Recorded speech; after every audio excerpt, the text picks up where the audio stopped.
Jumlah penghuni lapas kelas 2BI di Kabupaten Aceh Timur mengalami kelebihan yang cukup tinggi, di mana kapasitas menampung hanya 65 napi, akan tetapi terpaksa menampung sebanyak 391 napi.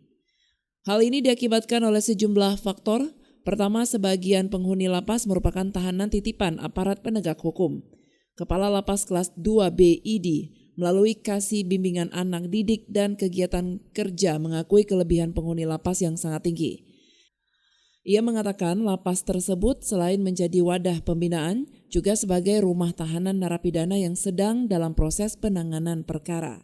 Lapas ini dihuni oleh 391 orang, yang mana kapasitas lapas ini sendiri adalah sejumlah 65 orang.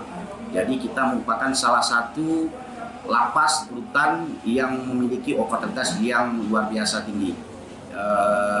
Jumlah warga binaan ini memang terkait juga dengan penanganan perkara yang dilakukan oleh aparat penegak hukum.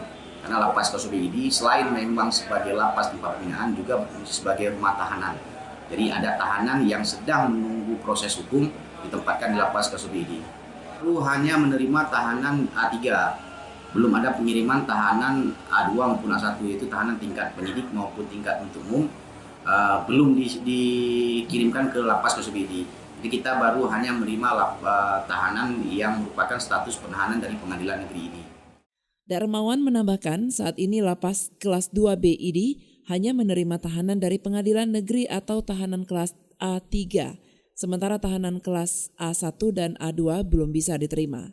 Di samping itu, setiap tahun program remisi terhadap tahanan tentu dilaksanakan sesuai dengan Pasal 1 Ayat 1 Keputusan Presiden Republik Indonesia. Dari Aceh Timur, Romi Syaputra melaporkan untuk Puja TV Aceh.